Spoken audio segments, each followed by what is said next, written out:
Hello! Welcome Phoenix, welcome Corinthio, and welcome anyone viewing anonymously to Arcade Spirits. Thanks for your patience while I finish my snack. Was eating potato chips, which, I will not be doing ASMR on this channel. So, just, topping those off before turning the dang mic on. Okay. So, there is community news. The community news, it just keeps on rolling in. We had a dry spell for a while, and now there's just so much. Okay. So, first piece, this is a screen capture of a message from the Fellow Travelers Discord. Hopping right in. So, hey at Homestuck Traveler, which would be their Homestuck fandom tag within the server. We hope you're excited for the release of Act 2 in November. We wanted to give you an update on some business housekeeping. As the release date of Hiveswap Act 2 nears, Fellow Traveler and Wet Pumpkin have made a few adjustments to our publishing arrangement. Wet Pumpkin Games will be expanding its operations to take a more direct role in player support for Hiveswap. This means that going forward, any questions and concerns about Hiveswap should be sent directly to Wet Pumpkin Games. Fellow Traveler will continue to work with Wet Pumpkin as the publisher of Pester Quest and Friendsum. What chips do I like? Oh, kettle chips are amazing. Yeah, kettle chips, definitely. Just like regular chips, honestly. I'm kind of boring.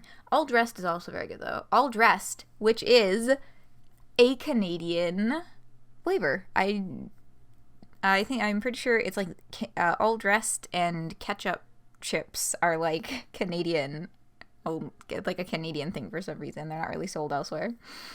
But yeah, All Dressed, very good. Okay, so, yes. So what this means, I believe, is that Wet Pumpkin is going to be the publisher for Hiveswap Act 2. But Fellow Traveler is still being involved in, like, the visual novel, like the Pester Quest and Friendsum, the visual novel, side games. With these changes, we will be closing the Homestuck and Hiveswap channels in our Discord. Because up until this point, the Homestuck and Hiveswap channels, the Fellow Traveler Discord, were the closest thing we had to, like, an official server of sorts. They're saying we will close the channels on November 9th, 2020, but Wet Pumpkin has created a new Discord to make sure you can continue your conversations, memes, and theories. Once everything in the new Discord is set up, they'll be handing over moderation to you, the fans. You can start making your transition with this invite. So, there is it's not an official, what's their statement? They have, like, let me go into the server. So, here's their kind of official statement on the unofficialness of the server.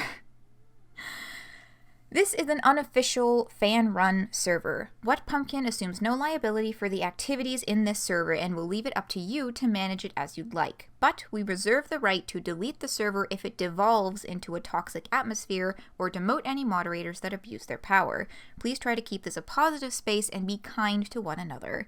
If there are any concerns that cannot be resolved by the moderation team, please contact, insert the Discord name here. I won't put them on blast in the middle of my stream. But so that's what's up with that. I haven't actually been hung out in it too much. I find larger servers like that to be a tick overwhelming. So basically, I've only ever participated in the mopping channel, which is pretty much entirely just a long string of people posting this Swiffer egg mop emote. There, I just posted in the mopping channel right now. I think that may end up being the extent of my participation there. Yeah, once again, big friggin' servers. Not my piece of cake. But they go on to finish with 2 eyebrow raisers. The PesterQuest channel in our Discord will remain for discussion of Friendsim and PesterQuest, and we'll have some news to share there soon. Keep an eye on What Pumpkin Game's social channels for news about future HiveSwap community projects. So, two big things there that they just kind of quietly put at the end. There's going to be some kind of news about Friendsim and PesterQuest soon. And there's something about future HiveSwap community projects. That's the sort of thing that makes me think of like the comic contest that they had with the Troll Call, just as an example. So, I think those are some tasty tidbits. And I'm very excited to see just what they are referring to. MSP reader take down capitalism. Fuck yeah. Oh yes, the good old Swiffer egg mop. Alright, moving from there though, I need to save this link because this is of course technically supposed to be Arcade Spirits. The next Arcade Spirits will be posted tomorrow. The video is rendered and done. The thumbnail is finished. I just need to upload it overnight. So that will be there soon. The other piece of community news was this, which I'm sure most, if not all of you have seen by now. Sorry, I'm trying to put it... fuck, I keep opening the wrong window. I'm trying to put it in my document for... All of the tabs shown on screen, the links will be in the description if you're currently watching on YouTube. So this was a statement released by the official Homestuck account, as you can see. Homestuck has always contained mature content that may be inappropriate for minors. Young children are not and have never been its deliberate target audience. While the recent Homestuck visual novel series was marked with an M rating for mature content, there is a concern that these ratings have not been taken seriously enough. The Homestuck property will clarify its policy in order to protect minors from exposure to inappropriate material. Homestuck projects are officially created for an 18-plus audience and are not intended for children. More explicit age warnings will be introduced for all future content, and minors are formally discouraged from engaging with Homestuck and its spin-off projects. So, that's... what is there to say? Didn't Viz mark Homestuck books for teens? Yeah, the Homestuck books up to now are marked for teens. But, like... I mean, it's kind of a jarring statement, and it feels almost like too formal for the official Homestuck Twitter that's generally like never said anything this seriously or jargony ever. But I mean, like, okay, so they've rated intense violence, blood and gore, use of drugs, alcohol, and tobacco, crude humor, strong language, nudity, and sexual themes. And I mean, like, they're not wrong. Right? My 80 plus comic for the boys. I mean, like, the thing is, though, you take a step back and look at, like, yeah, Viz is just like, you take a step back and look at, like, a general sum up of the content, and, you know, they're not wrong. That's the thing, they're not fucking wrong, right? Although, the one thing that I saw at a lot of places was nudity. Where the fuck is their nudity? And a whole bunch of people in the fucking quote, okay, side note, they used the feature to turn off replies for this one, but they still got over 1,000 quote tweets and 2.7k likes. But when this tweet first came out, last night, it got ratioed so fucking hard. It had like a few hundred likes or a few hundred retweets and then like a steadily increasing number of quote tweets. But, like, yeah, that's the thing. It's just, like, it hits weirdly just because, like, Homestuck as a fandom is known for having groups of rowdy teens, and attracting a very teen audience. And I mean, I kind of feel like 18 plus is a little much, like, 16 plus. I started reading it when I was like 15, and I know people started at like 14 or even younger, which, I mean,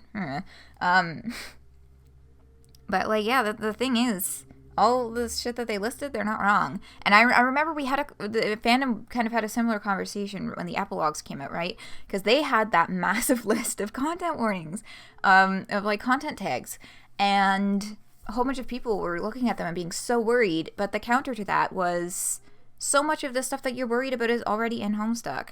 Like, yeah, but, like, the nudity one, a whole bunch of people, where the fuck? I mean, I was one of those people. I did not fucking remember. But,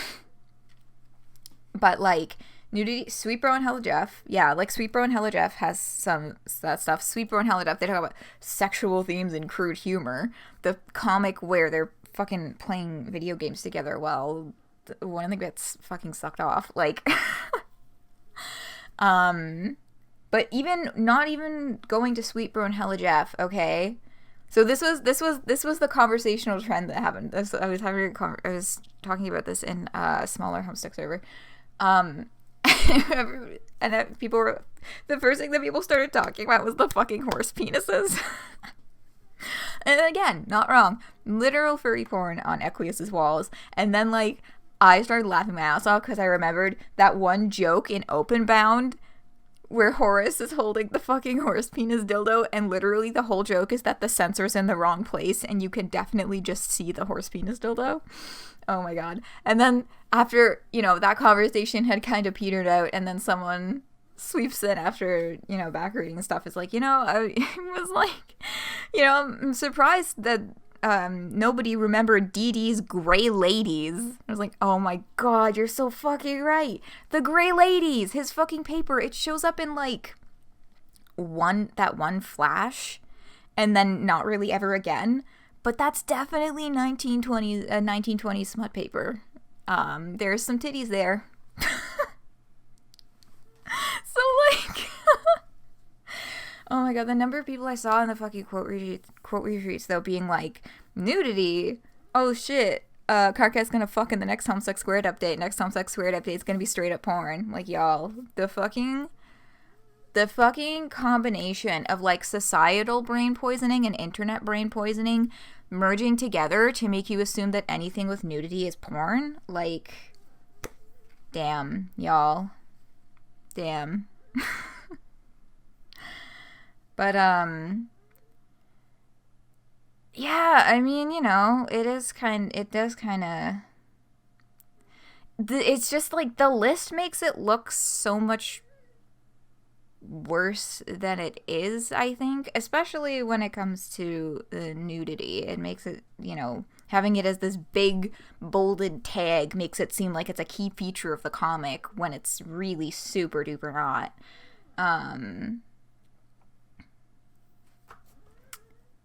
But, oh god, what did you...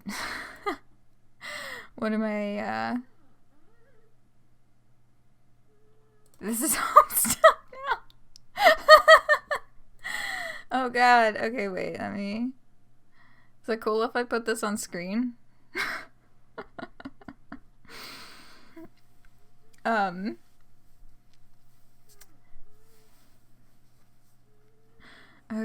let me just... Okay. Yeah. This is the caption. This is Homestuck now. Attention all you sick fucks out there. This comic is now an adult-only comic. This is what you want, you horny cretins. You slobbering jackals. Admit it. Only grown-ups of age 41 and older may view the illicit smut below. I mean, to be fair, the comic underneath it is the one where he fucks a dog, which is horrible. I really hate that one, like, genuinely. Um, but yes. Yeah, like this isn't gonna stop teens from reading Homestuck. The youth interact with media rated 18 plus, rated like TVMA, rated M, etc. like all the time anyway. And I think it's I don't know. I feel like 18 plus is much. Maybe like a 16 plus, but yeah, I don't know. I guess like something else that came up in that conversation was a little bit of like a sad nostalgia, and reminisced with someone over like if I'd seen this before I'd started reading Homestuck, I probably wouldn't have bothered, honestly, because I started at like 15, and this like it's so coldly worded, and like I guess that's the point, is that I guess that's the point, right? But I don't know. The comic after this is the same comic, but it has Andrew Hussey's face superimposed on it. I swear it gets more clear over time. Yeah, so, it's one of those things where it's like, I want to be mad about it, because, like, this was something that was very special for me when I was in my teens. But I also, like, they're not wrong. Basically. Like, Friend Sim had an M rating. So I'm expecting Act 2 to also have an M rating. Right? When they talk about, like, future content. Totally. Yeah. Anyway, yeah, like, I get it.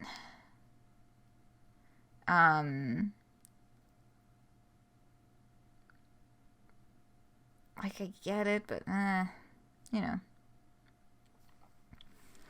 biased.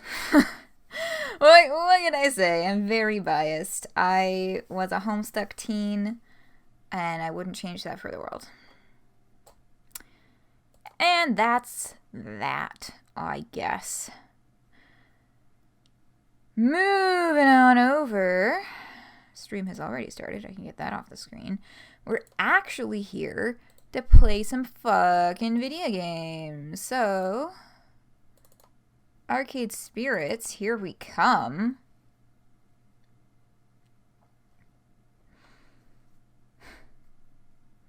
Oh, and aside, another thing that came up in the conversation, someone mentioned, oh yeah, I hope Viz Media doesn't, do a cease and desist against the unofficial collection. And there's this, this kind of silence of everybody being like, oh fuck, you're so right, oh shit. So, like, just a reminder that if you want to have the unofficial collection on your computer, go pick it up as soon as you can.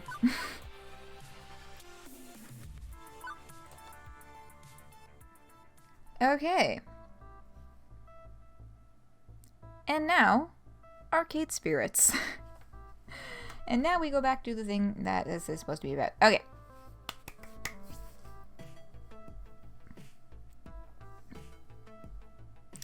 So.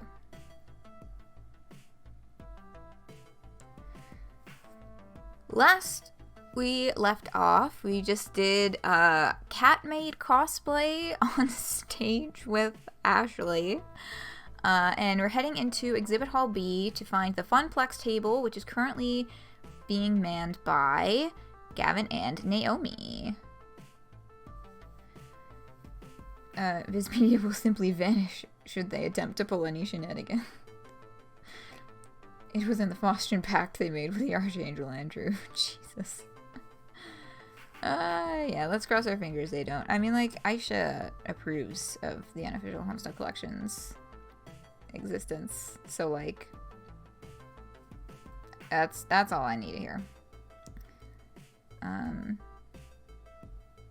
No shenanigans. Okay, we are here to find Gavin and Naomi in Exhibit Hall B at the Funplex table. Let's see, Exhibit Hall B. It very much resembles Exhibit Hall A, where I started my day. Industry types, dealers, swag, crowds. But there's definitely more actual arcade games here, as local places have set up pop-up arcades all over the place. It's hard to notice the smaller displays with the giant garish Deco's Palace display eating up the center, but I managed to crawl my way around the edges to find... Hello. Well now. Pretty much everybody else in the cruise, save for Francine. Percy and Queen Beep. Queen Bee looks stressed. I've just done 2 streams with Revan. I think she gave him the unofficial thing to us to use. Yeah, I did catch the second stream like I think it was last week. And I did catch her saying that, so that's yeah, that's my good. Got 3 Unite synchronization. Oh my god, does that mean he got to the fucking Dirk Jake kiss? If I recall the run of those events correctly. Oh god. Oh, I gotta look at that VOD after. Teo and Ashley are still off hanging out with their respective communities. I've got some time. Maybe I can bend someone's ear. Meanwhile, let's see what everybody's doing right now.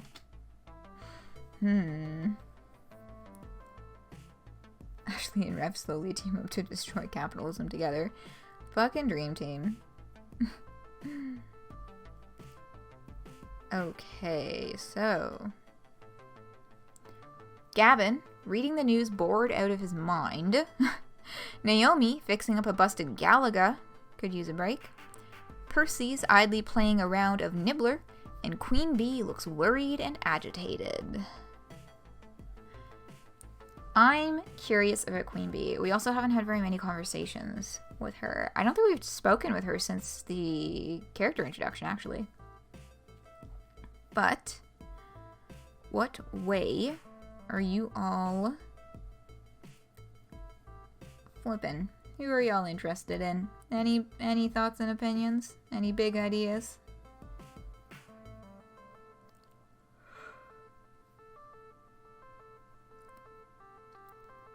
But, yeah, I'm gonna start using the official, unofficial collection, starting Saturday, because Friday will be Homestuck Squared. We got another chapter, y'all.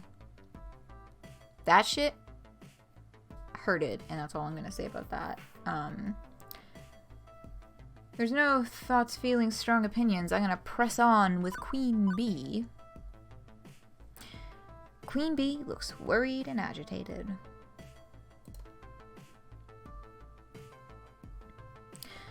Queen Bee looks stressed out, just loitering around, not playing games.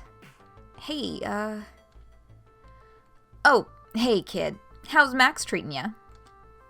Decently. And you? You look kind of frazzled. Wow. Who, me? I'm totally okay. Well... Yeah, okay, no. I'm in the loser's bracket. Meaning? Oh no, I can't remember what that stands for anymore. Fists of something. Shit. The big FOD tournament they're hosting here at Max. I advanced from the pools, but I'm in the loser's bracket. If I lose one more match, I'm out. Finished. Dead. A loser. I get it. Fist of discomfort, thank you. Right now, I'm just sitting around waiting to be called up for my next match, trying not to worry and failing miserably. It sucks. It seriously sucks. Allow me to provide a service to our valued customer and distract you then. Wanna talk? Yeah, sure, why the fuck not? We amble on around behind the Funplex display to a neat little corner wedged between two other industry booths. A good spot for a quietish chat. Look, don't worry about me, okay? This sort of stress is healthy. A good competitor feeds off stress as nourishment and grows strong and powerful. I've been in loser's bracket before and gotten all the way to the finals. Tournaments are my thing. Frankly, it's when you aren't worried that you make mistakes. You get cocky and overconfident. You screw up. You? Cocky? Never. Ugh. Cocky as a defense mechanism is different from cocky out of apathy. You steel yourself with one. You let important things slip with the other. You feel me, kid? Claim you can take on the world, and maybe you really can, or wouldn't keeping it level-headed work better? Don't think I could have boundless confidence if I tried. Interesting set of answers. Thoughts and onions. About conversational options. This reminded me that I will be participating in a video game tournament this weekend for the very first time. I signed up as a free agent in a Splatoon 2 tournament for beginners. And our team had our first practice together today.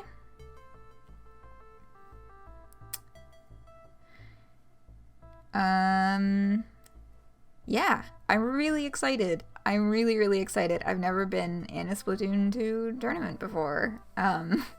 Mostly because, like, a lot of tournaments, the skill ceiling is, like, you have to be, like, all X ranks, or all, like, above a certain X rank number calculation. I have no idea how the fuck X rank even works. But this one explicitly has a skill ceiling. Like, if you're above a certain rank, you cannot participate, which is comforting. So, that is a thing. I am excited. Really feeling the last one, but it might not be a good thing. Yeah. Fake it till you make it is tough starting out, yeah.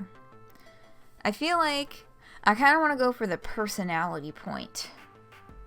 And see if we can get some relationship points with Queen Bee, because the basic option is the one that keeps it safe. I don't think you can get relationship points from it. But might not. Yeah. I'm on the fence for that one as well.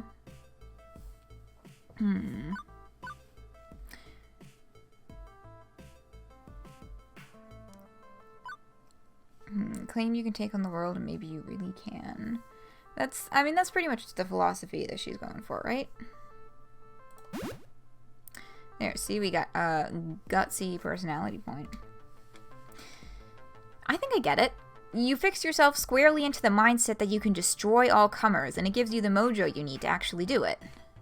So, having a good day or a bad day, you want to go in... So, having a good day or a bad day, you want to go in assuming you'll rock the world. Nailed it. Oh, we'll make a champion of you yet, kid. Well, a champion floor attendant. Event manager. Whatevs. What? And you're not stressed at all? What? And you're not stressed at all, huh? Well... Yeah, okay. I'll admit it. Things have been stressful with streaming lately. Oh? How so? Because with esports streaming, everything has to be perfect all the goddamn time. It's not like you, where if you miss a stray gum wrapper or the plexiglass isn't polished to a shine, Gavin will let it slide. No, he won't. Clearly, you haven't worked for Gavin. Yeah, like... Okay, Francine will let it slide. Look, I'm not a metaphor person. My point is, when you're a public figure, an esports competitor, a streamer, an internet sensation, you gotta hustle. 100% hustle. 110% hustle. It's complicated. You only see folks like me and Teo from backstage. You aren't watching from the audience. Different situation entirely there. There is no room for error. If one thing is wrong, I'll get punished for it one way or another. If not by the chat, which constantly seeks my blood and salty tears, then by my own team. They're always evaluating my performance. Things go badly enough, my viewer count goes down, and I could lose my sponsorship and then everything. Damn. And all of that is the reason why this is a fun hobby for me and I am not aiming to make a career out of it. Yeah, it's a lot of pressure, a lot of stress. Damn indeed. You see what I mean?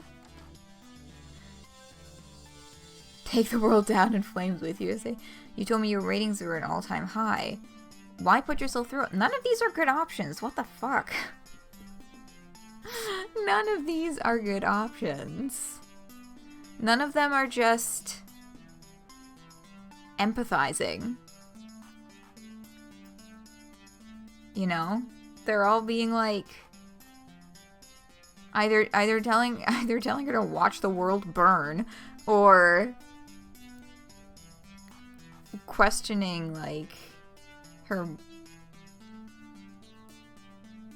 Ugh. I don't like any of these.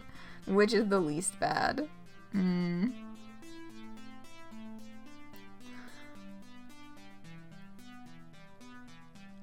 guess take the world down in flames with you. Because being like, you told me that your ratings were at an all-time high. Like, how could you? Ugh. I bet most of these are probably not even going to go in the direction I'm assuming they will. But,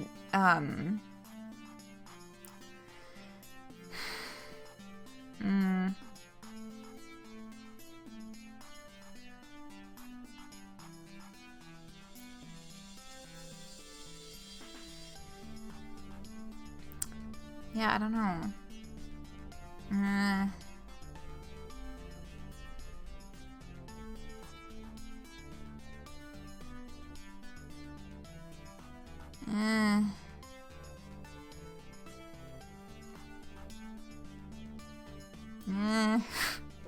I'm very good at like, I don't know.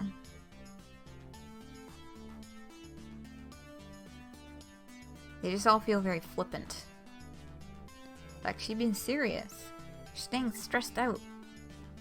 I'm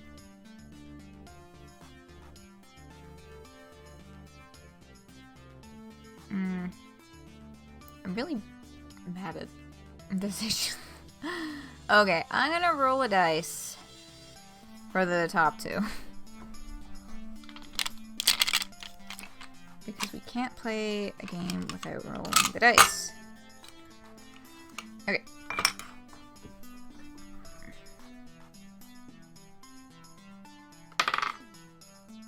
Six. Okay, I didn't say it, but the usual is odd numbers first one, even number second one. But you told me your ratings were at an all-time high. Wait, that doesn't sound right. Just last week, I remember Queen Bee mentioning that her stream sub count was through the roof. I thought you were still a red-hot popular streamer. Why all the worry? You're doing great. You should be proud of what you've accomplished. It's true. I am awesome. See, the answers to these always go in different ways than I am thinking they will. Maybe that says something about me psychologically, but, like, I'm not gonna reflect on that at the moment.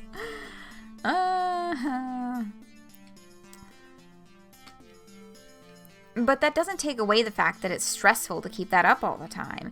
You can't slack and stay awesome at the same time. She sighs. That all makes sense, but you have to take time for yourself and relax. Easier said than done.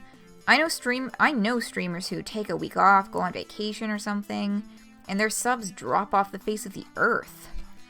But I also know burnout's a serious thing, and I do need to take breaks. And if I'm gonna relax, You should follow that same advice, kid. Huh? You're running all over this place pushing your event. I get that it's a big deal for you, in the same way training for it is a big deal for me. But take some me time alongside the you time, you know? Yeah. Breaks are real. I've never, like, formally said I'm taking a break for X amount of time. It's usually just because of my summer job. But, like, if I didn't have that summer job, I probably would take a month or two every once in a while to just, like, take a breather.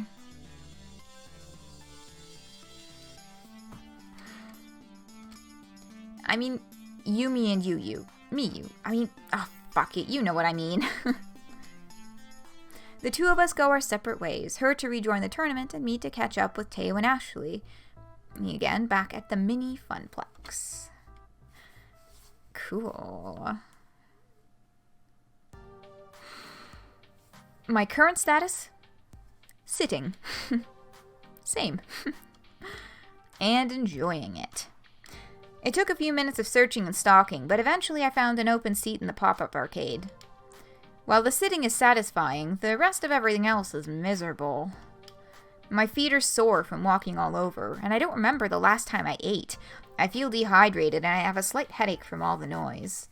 Oof, I know that convention feel. And then you look at the food lines, and it's like, this is fucking ridiculous. I think one time after I finished with fashion show stuff, because fashion show stuff, it's like, if you're the person running it, you gotta be there, like, way fucking early. You gotta get there fucking 8 a.m. for this thing that's happening at, like, noon or 1. God. Well, 8 or 9. But it was like, I haven't had anything since breakfast. I've been on my feet. I was so, finally seeing things, all of my plans through. It's stressful. I have a headache. These stupid fucking Lolita fashion shoes are not meant for the amount of walking I've been doing in them this weekend. And I was like, I want a fucking, what the fuck was it? I was like, I want some fucking chicken fingers from fucking Harvey's, and I'm getting them. And I looked at the line and I said, fuck it, I'm getting my fucking chicken fingers. And I stood in line for like half an hour just to get these fucking decisions of questionable merit, but I got my fucking chicken fingers, so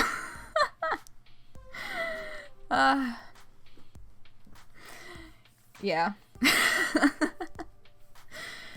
Yeah, that then there was another time that I forgot. There's so few places to sit at conventions. Maybe it's just the one that I usually go to has this issue where there's not really a lot of places to, like, sit and eat that aren't the ground. And then, like, big hallways and stuff, if you sit down on against a wall or whatever, they have staff who go around and tell people to clear out. Which makes sense because they are trying to keep it clear for people walking back and forth for, like, the actual events that are happening in those halls. In, like, the rooms in those halls and stuff. But, like, at one point, I just went up to the accessibility table, and I was like, hi, I can't find a single place to just sit and eat that's not the floor. Do you have, like, a chair? Is there a chair somewhere around here I can sit on, like an actual chair?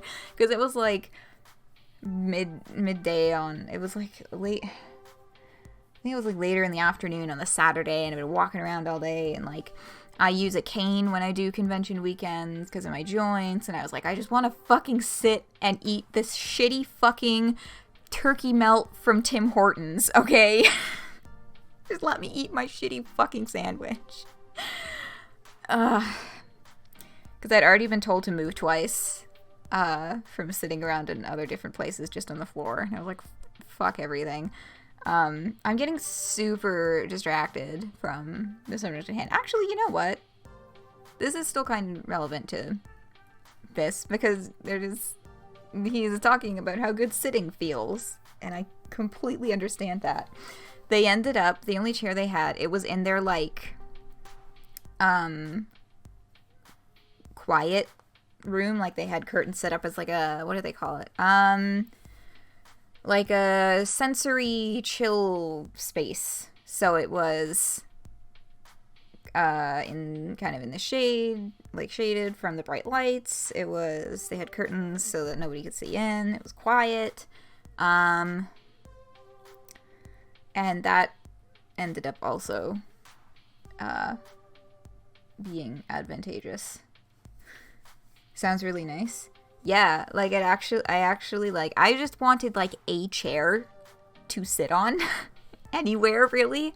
But like the whole like sensory deprivation part of it did end up actually also helping me feel a lot better. And I just took my time to eat my shitty fucking turkey melt from Tim Hortons, which I also had to stand in line for fucking ever to get. I think that was another moment where I was like, I just want this shitty fucking sandwich, and I'm standing in line for 20 minutes for it, and I don't care. Yeah. Anyway. Yeah, I super feel the convention exhaustion. I tend to, forget to eat, forget to drink, or not eat or drink as much as I should at conventions. You just get all the excitement, and then it's like, yeah. I always keep snacks in my backpack, though. Very important hot convention tip. It doesn't fucking matter if it ruins your cosplay or your J-Fashion cord, because my backpack that I use does not match any of my Lolita. It's blue. All of my Lolita stuff is like black with pinks and reds and shit. A functional bag to store fucking snacks and fucking water is damn important. Anyway. Roxy, Nitram, on the screen. We're veering way into tangent land. Nobody even fucking prompted me for that one. Okay. My feet are sore from walking all over, and I don't remember the last time I ate. I feel dehydrated, and I have a slight headache from all the noise. And there are still 4 more hours of max left. Yeah. Definitely I've been staring down a schedule going, I really want to go to this late night panel.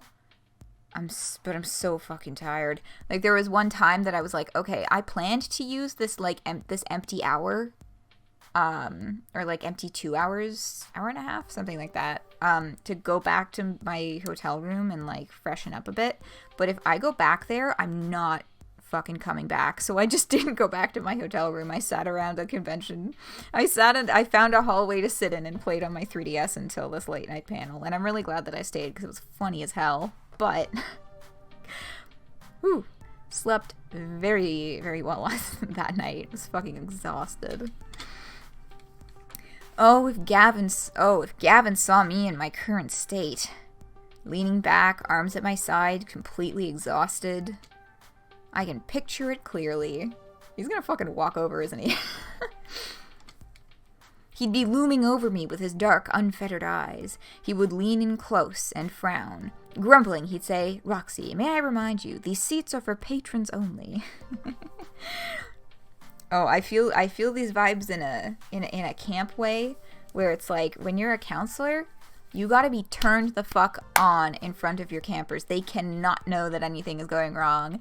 If you need a moment, fucking take it. Go into the staff lounge and have a moment. But campers come first. They cannot know that some shit's going wrong. You gotta keep the hype, because they got 1 week with you. You gotta make it amazing. Yeah, and these seats are for patrons only. Yeah, the same thing with, like, going up for seconds for example, at meals. Campers go up first. If you miss out on your seconds, you're gonna have to put up with it. the stressed out emoji. Most of the time, it's not like I feel like I'm making it sound a little bit more intense than it actually is. But just like, for example, if you're dealing with a stressful situation between, like, you got a couple of campers who have varying needs. Let's say one of them is just like had kind of a rough day and then like feels like they're gonna have a panic attack, and then another one is like really missing home. And like when you're balancing those situations, you gotta keep your calm, because if you keep your calm, they'll keep their calm. You know, the vibes, they feed off each other.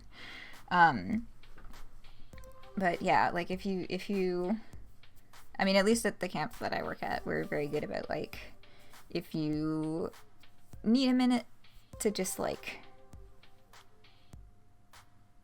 sit in the staff lounge and, like, well, I don't know, like, lie on the floor, then just let somebody know where you're gonna be, kind of thing. But yeah, I feel that sort of, like, the vibes. Although I guess, like, I know that's kind of a thing in a lot of retail jobs too. I mean, I only worked retail like the one time for a few months before quarantine, but I know that they're all about that in a very different way in retail, because they're not like changing kids' lives. They're like, money. You can't have a stool at the cash register because then you'll look lazy. It's like, dude. Anyway,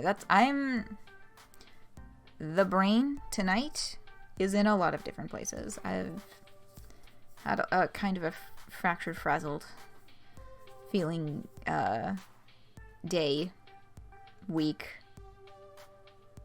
month, year. Gotta keep on track, because my goal for today, which I have no fucking clue if we're actually gonna meet this, I was hoping that we could finish chapter 3, because we're on part 7 and there's 8 chapters in this game and we're still in chapter 3, which means I'm gonna keep fucking reading and I'm gonna try stop tangenting. I audibly sighed just thinking about it. What is that? Oh, 2020 glasses. Is that supposed to be a specific character?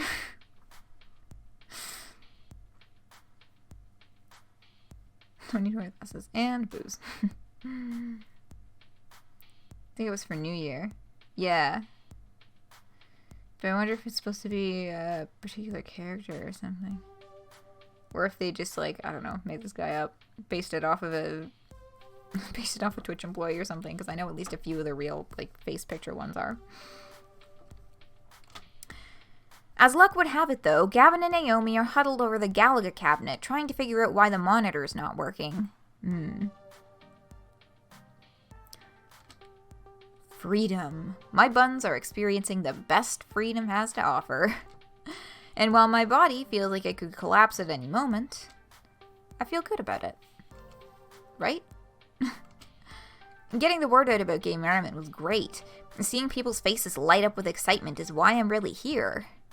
And plus, spending time with Ashley was an added bonus. She's certainly got passion to spare. I smiled to myself. The pain in my heels and the grumbling in my tummy, worth it. Yeah, I feel that too. While enjoying the respite, I let my eyes close for a moment. And of course, the second I do that, I hear footfalls closing in. But yeah, all of it being worth it. That is, yes. I have had some of my worst, like, dehydration, starvation headaches, and definitely for sure literally the worst night of sleep I've ever had at conventions and like convention hotel nonsense and like all of that stuff. But hell yeah, I'm gonna keep coming back. I mean, not next year, but fingers crossed. Fingers crossed for, eventually. But yes. I feel like I probably have told the story of literally the worst night of sleep I've ever had at a convention. Because I think was that 2017? I think that was 2017. In which case I don't think I was streaming yet. I started in 2017, but it was late 2017. I know I just went on a thing about tangents, but I'll keep it short. Okay? So, I think I might have told this, I've probably told this story some other time on stream. So, stop me if you heard this one already. But, no, this must have been 2018. Fuck it. So, this is the first and last time I ever roomed over capacity in a hotel. Because I know that's common convention practice, to book a room and then have people stay in it over capacity.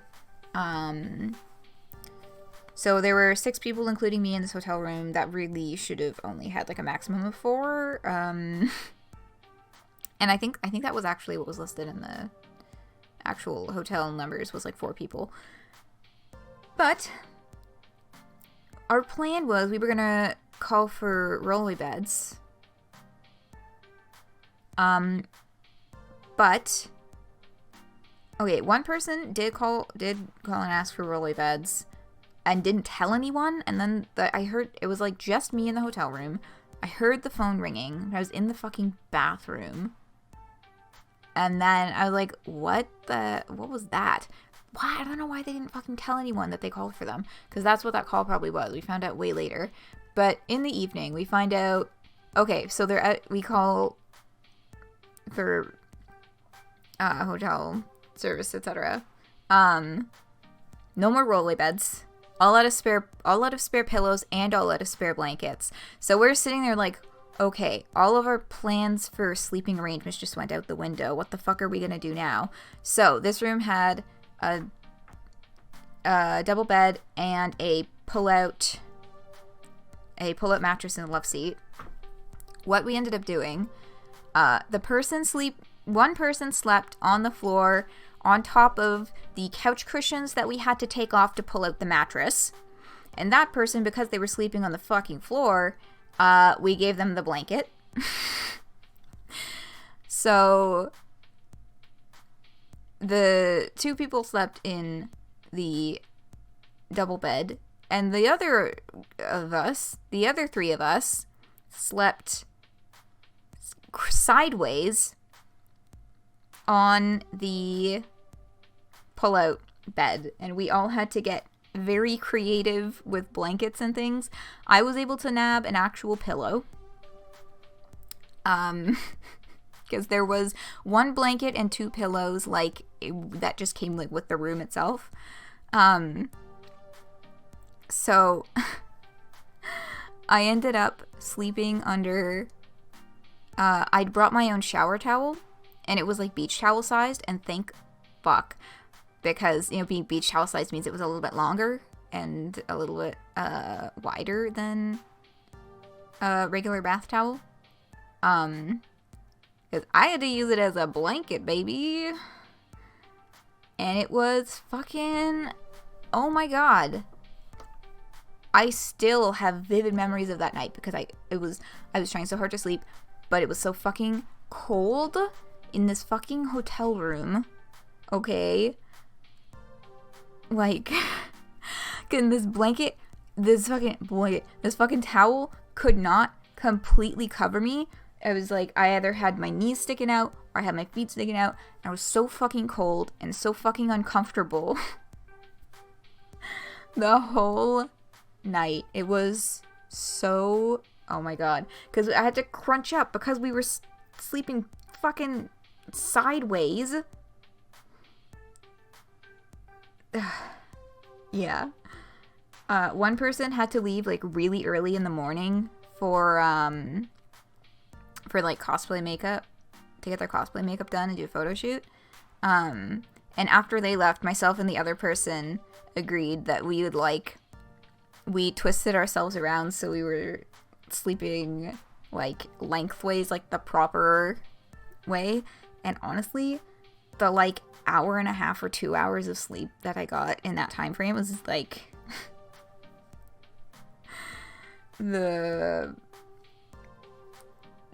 better than any other sleep I'd had that night. It was, oh my god.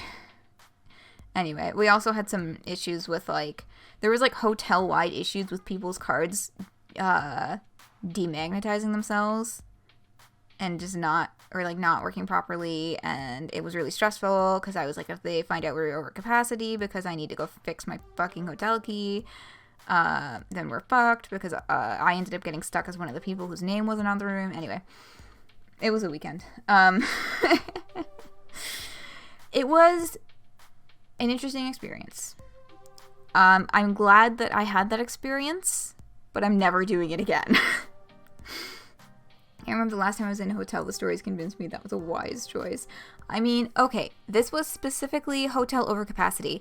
Every other time I've stayed in a hotel for a convention, which is only 2 other times, it's been not overcapacity, and the experience has been perfectly pleasant. Perfectly fine. But yes. Oh, the other part of this whole situation was that I had met these people through the convention's unofficial Facebook group. So I was taking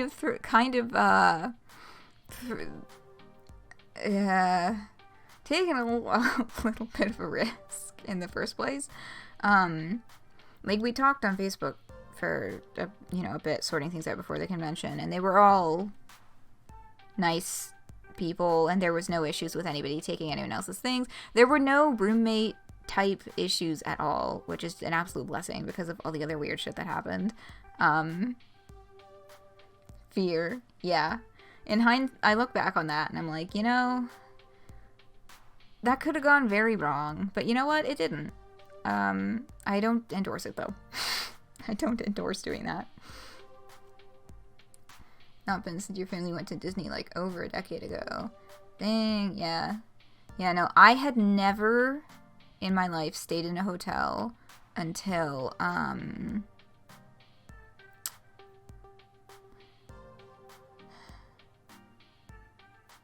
was it work, or was it,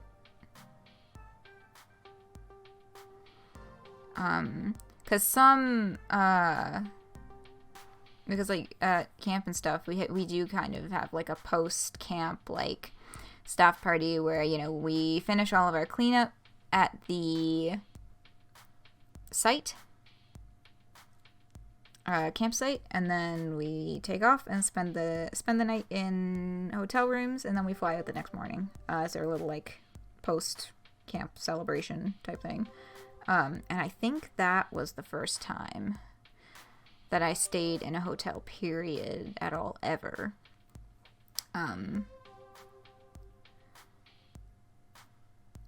Yeah. But yeah, anyway. I said I'd try and make it short, and then it wasn't. So, but I think it's a fun little cautionary tale. Also, if you plan to stay somewhere over capacity, get the fucking beds in extra. Well, what did I call it? Fuck, now I don't remember what they're called. Get the extra fucking beds in your room as soon as you fucking get there. Like, immediately, as soon as you fucking get there. Because they're all going to fucking disappear. Extra pillows and blankets, do it immediately. Never spent a night not at your family's or extended family's house until you were like 15 or 16. No, you're seeing someone you don't have a blood relation to. Oh, interesting, yeah. I had a couple, like, sleepovers at friends' houses kind of deals when I was a kid. But I also had a lot of overnight stuff with, like, family, for sure. Anyway, learn from my mistakes. If you're gonna stay over capacity in a hotel room, do it with friends, not with strangers. And get your fucking extra beds and blankets and pillows and shit. If you want them, get them as soon as you fucking get there. Okay, those are the lessons. Oh, those are the lessons, I think, of that story. Also, bringing your own beach towel could save your fucking hide. Okay.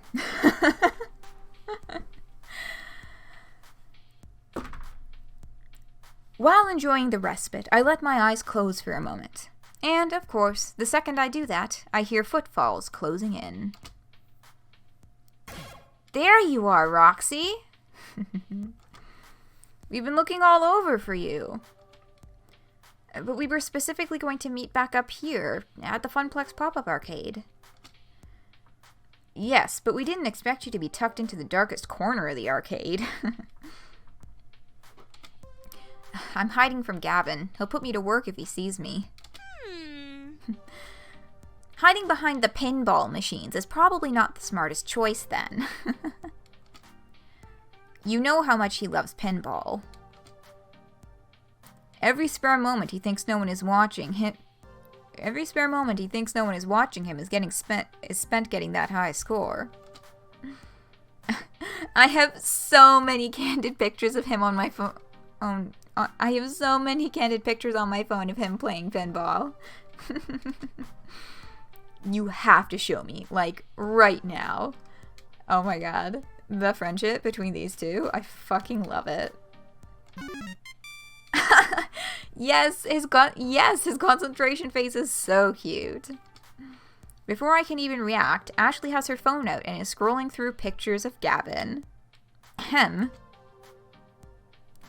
Both look up at me guiltily. Oh, she's blushing. Don't we have... Aw, I want to see the pictures of Gavin. Don't we have more important matters? Max is over in a few hours, and we will have a lot of work left to do. You're right, Roxy. Please don't tell Gavin. Your secret is safe. Your secret is safe with me. Right, so, business time. I think I got something. Go on. I have a friend, and she's an indie arcade developer. The new title she's been working on is amazing. It's got co-op. It's got competition. It's got magical schoolgirls. Oh, hello. Now you're talking. It's got it all. Wait, I'm pretty sure I've heard of this game. Is it called Magical Moon Cuties? Yeah, that's the one. And she's thinking about premiering it at Gaymerriment. Oh my gosh. Oh, whoops. I hit the spacebar by accident.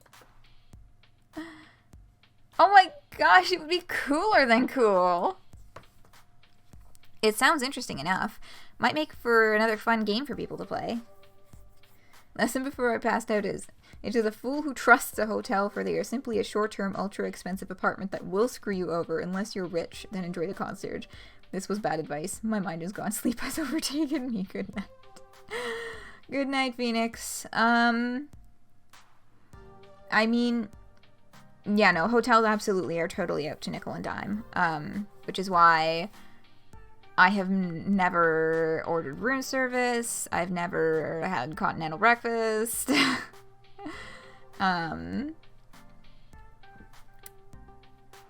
of that, sort of stuff. And also why I always try to get the least, less expensive hotel without getting bed bugs. I was trying to look at the less expensive hotel rooms when I was booking for this year, which ended up being canceled. And I was like, okay, so this place is like really inexpensive, and there's still rooms available. But that looks too good to be true. And then I looked at reviews on, like, I think it was TripAdvisor, and somebody was like, there's fucking bedbugs in this hotel. And I was like, okay, bye. Not this one. Yeah. That was part of the reason why I roomed over capacity at that one time, was because it was in an expensive, one of the more expensive hotels that was directly across the street from the convention center. So like being directly across the street from the con came in handy so many times, and it was a really great experience, and it just made me go like, ah, fuck, I'm never gonna be able to do this again, am I? It's so nice. But yeah, that's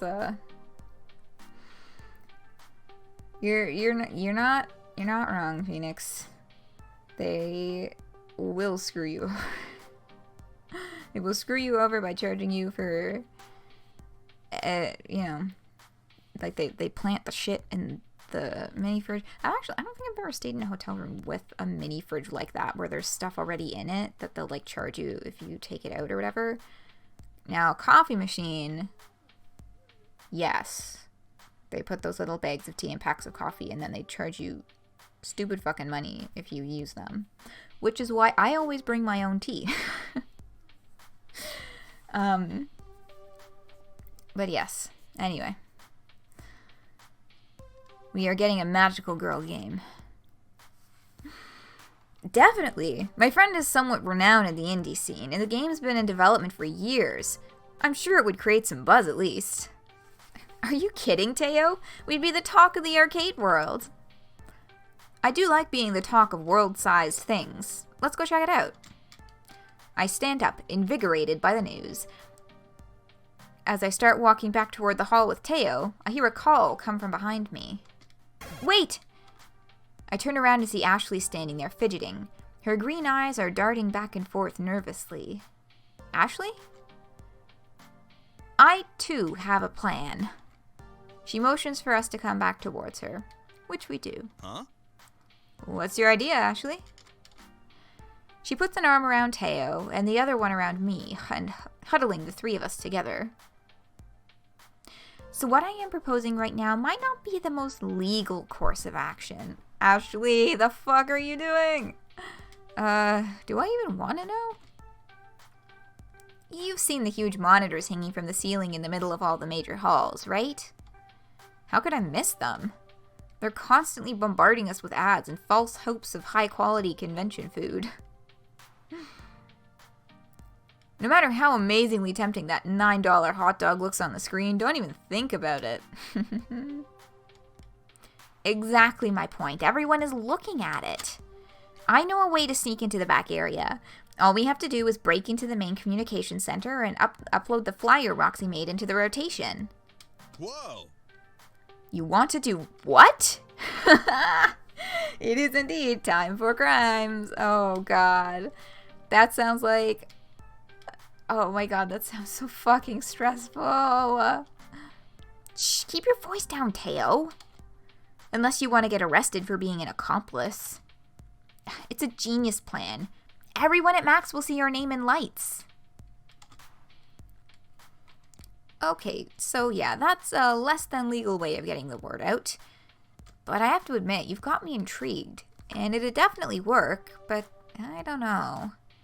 Trust me. What about? Of course, we need to go in disguise. I'm already nicely disguised. But Roxy would need to switch into something way more distracting. Why more distracting, exactly? To distract from your face, of course.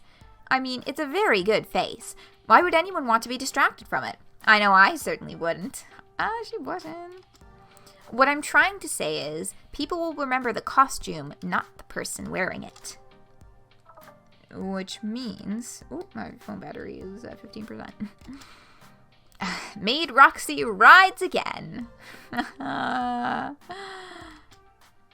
knew it. Come on, you did so great on the stage. Think of this as your encore. How about it? Let's not forget about magical cuties. It's a valid alternative. Both options are valid, honestly. Splashy advertising would certainly drive foot traffic, even if getting it up there, it would be dodgy. Let's take a look at this before we keep going.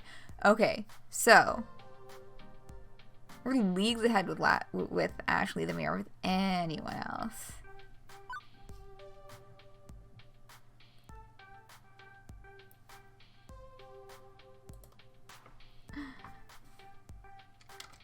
Importantly, Iris could help us do it safely without anyone noticing. Safer than Ashley going off on her own to try this inadvisable stunt. But a highly anticipated indie title might do the trick and result in far less jail time.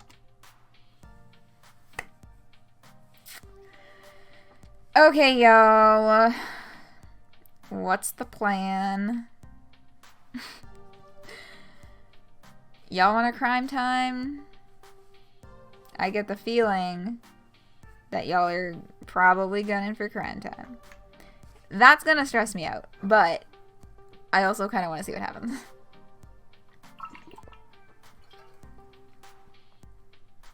We gotta.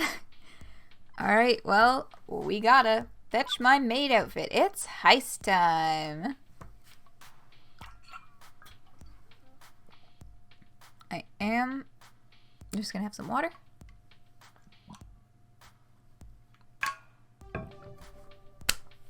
Okay. Wearing a disguise doesn't involve talking to strangers, and sounds like more fun than battling my way through more sweaty, pulsating crowds. Another excuse to wear that super cute maid outfit? Sign me up. Besides, I don't know if going with Teo is something I could emotionally or mentally do at this point. My social meter is at its limit after this morning. Ashley, let's do this. Fetch my maid outfit, good sir. Ashley hands over the now familiar maid outfit, ready to go. As for Teo, since he is already friends with this indie arcade developer, Teo's got an in on recruiting her for Gaymerriment. He doesn't really need me. Teo, I have complete confidence in you. Lay it real thick. You know, play coy, say all the right words, wink a whole bunch. I demonstrate a big wink using my entire face to show him how it's done. Oh my, is that how you entice people you're interested in? Let's leave the flirting to me, shall we, Roxy? The fucking voice clip, too. Wonk indeed, Grenzo. You're just jealous you don't have these mad skills. I mean, skills with a Z, like the cool kids say. Uh-huh, sure. Don't get into too much trouble without me. I don't want to see you on an episode of Cops tonight. I promise nothing, Teo. Good luck. Winks all around. I don't need luck. And don't forget to snatch a photo of Roxy in that maid costume for me. Ha ha! You know it. God, I hope we get more scenes with these two and their friendship, because I love all of their interactions together. They just play off of each other so well. I am standing right here. I can hear your every word. Peace. And see ya, Teo. And the 3 went down to 2. I looked over at Ashley, her expression brimming with excitement. Maybe even too much excitement. Did I make the right choice? I quickly scanned my memories from the various cop and lawyer dramas I've seen. What was the punishment for breaking and entering trespassing and tampering with equipment? It couldn't be more than, what, 10 years? Possibly death.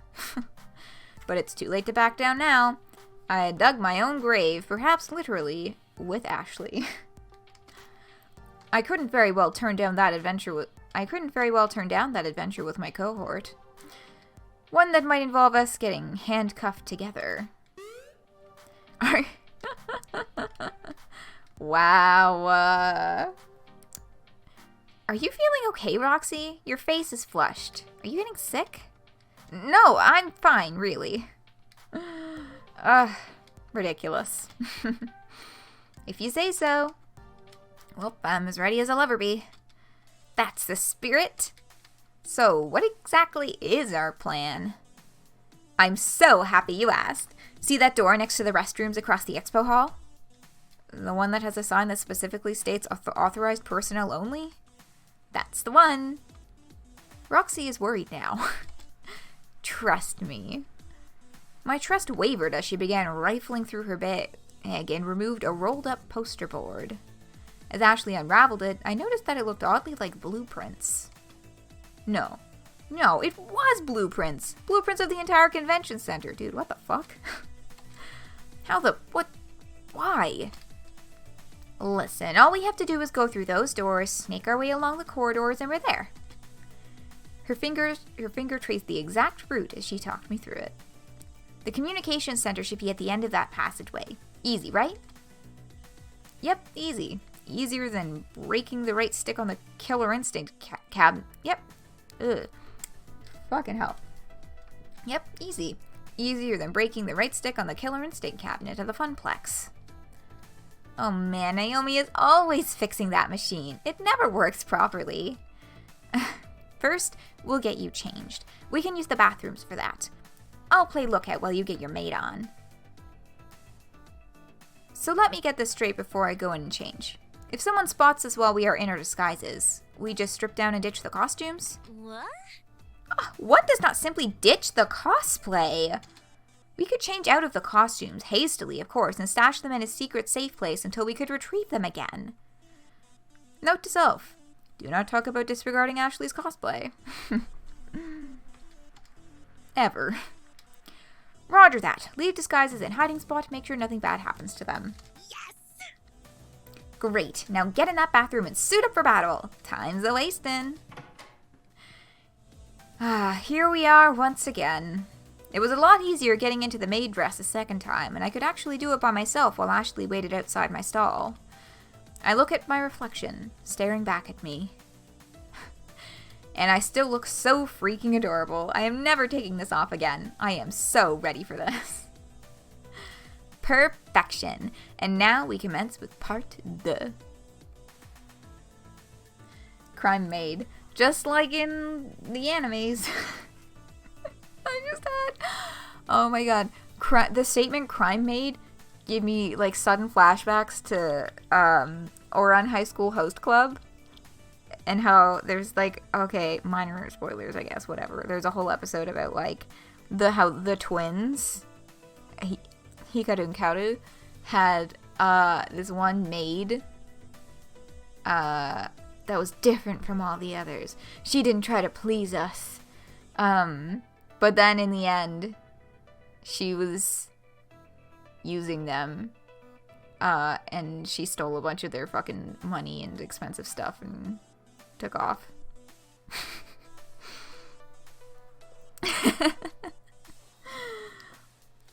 Anyway. You vaguely know this anime, Rip. Yeah, Ouran High School Host Club is an interesting one. It holds a special place in my heart because it's one of the first animes I ever watched and one of the first manga that I ever read the whole way through.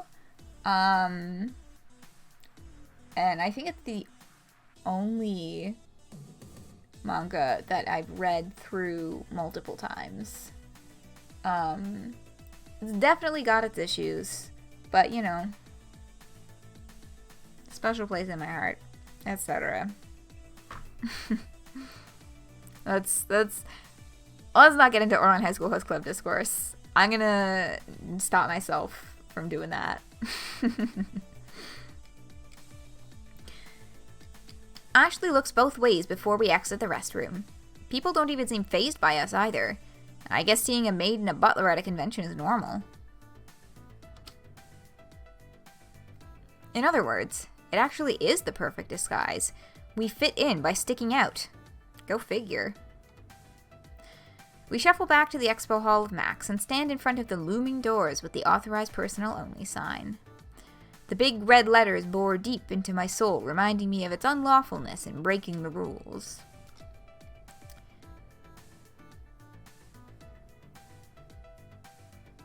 Okay, interesting they gave us a choice here.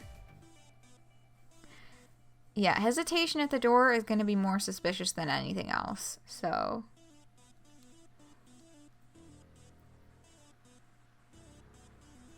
Yes, we have crimes to attend to, but they're giving us an option. Rules, schmools, let me through. I'm no rule breaker. Or hang on, is there another way in?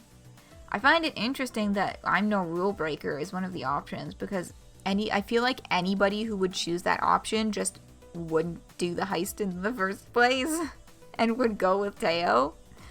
But yeah, I guess just the first one. Like, fuck it. Let's just fucking go. Fucking rules schmools, let me through. A goofy personality point. Some red letters aren't gonna hold me back. Oh yeah, I didn't really look too closely at the personality points last time. Yeah, lots of kindly and lawful. And we're balanced out with basic, that's interesting. But yeah. It's about what I figured for personality points. And the relationship stuff, too, is about what I figured. I thought we had more points with Teo. But I suppose not. Some red letters aren't gonna hold me back. I've been breaking rules my entire life. Have you, though? Would you consider eating pizza bagels every day breaking the rules of humanity? Oh gosh, yes, you are the most fearsome lawbreaker. Alright. Alright, Abdullah the Butcher, let's go. Is that a... hello? Who? Ashley grabs my hand and pushes onward through the door like she... Ashley grabs my hand and pushes onward through the door like she owns the place. I close my eyes tightly as I realize she's dragging me on to the other side. Confidence is key, Roxy. As the door closes behind me, I carefully open my eyes. We're alone.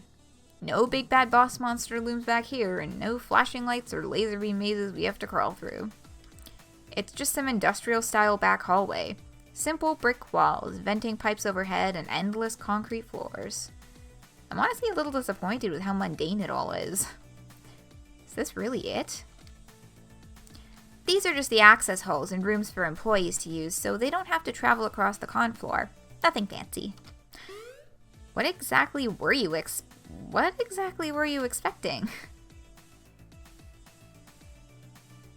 Canadian professional wrestler?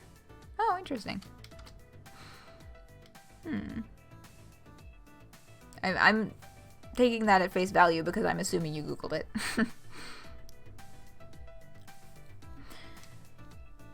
A horde of security guards, all with riot gear. Maybe some intricate obstacle course. And an eye scanner to confirm identification. Now who has the overactive imagination? Sorry to burst your bubble, but nothing like that back here. Just you, me, and Iris. Beep beep. Beep beep. Hello, Ashley. Hello, Roxy. Are you ready for Operation Hot Dog Takedown? Yes, sir. Ashley, sir. Whoa. What is this Operation Warm Weenies thing? And Iris, why are you and Ashley in cahoots with me? In cahoots without me?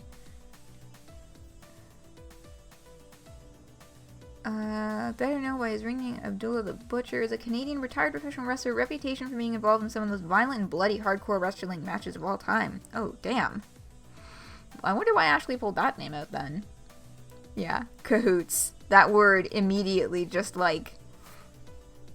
I brace my chair as the image of Vriska Circuit flashes across my eyes. My sources say yes. Ashley sent me all the information earlier. A copy of the flyer and her plans for removing all the other ads in the Jumbotrons. I am still unclear on hot dogs and why humans crave them, however. I mean, why would you want compressed pig parts when pizza's on it? Not now, Iris. Between my computer skills and Iris, we've got everything we need to hack into the mainframe. She's gonna be a great help. Wait, Max has a mainframe? And is the mainframe that giant room-sized wall of hardware with the spinning tape drivers and stuff? Oh my god, that's... If I'm remembering my terminology correct, that's a DOS computer? That doesn't sound right. don't know computer history very well, but I do know computers did once look like that, but they do not involve spinning tape drives anymore. Sweet child.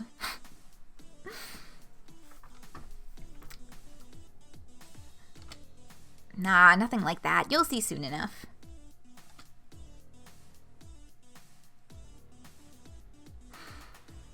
According to the Max floor layout and the convention center blueprints, it should be this way. Ashley and I tiptoe our way closer to the communications room, taking our time to listen for footsteps and other noise. And nothing eventful happens. That is, until we round the first bend. We both spot a Max enforcer leaning up against the wall. Luckily, his attention is diverted into furiously typing on his cell phone. We quickly duck back around the corner and collect our thoughts in hushed voices. Probably just a little command center. Yeah, right? Exactly. What do we do now? We can't just walk down that hallway. True, our path is blocked momentarily, but we can find a way past this. There might be another route to take. Let's consult the blueprints. There must be fucking security cameras in here somewhere, right? Like, somebody's using them with the blueprints in the little hallway. As we start to look, we hear footsteps. Shit, I don't think we have time for that, Ashley. The steps get louder and louder as he approaches us. He's coming straight down the hall toward us. There has to be something we can do. I quickly scan our surroundings and see a broken off small shard of the concrete floor and a shallow indent in the wall across from us. We have to act now.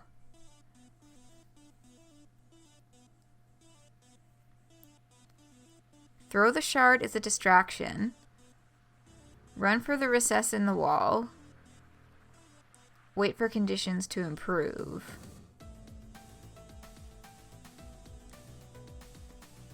So we could either hide in this, like... When they say recess in the wall, I'm struggling to imagine if they're talking about...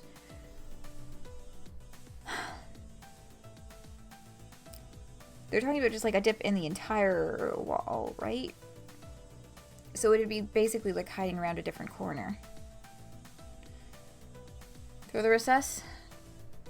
Fuck it, let's go. I mashed both options together. Go for the wall. Run for the recess in the wall. Ah, the logic option. Ashley and I both glance over at the almost closet-like nook across from us, then back at each other, then once more back at the wall. Like we had a Vulcan mind meld earlier, we both dart over towards it. There was barely just enough room for both of us to squeeze into this recess together.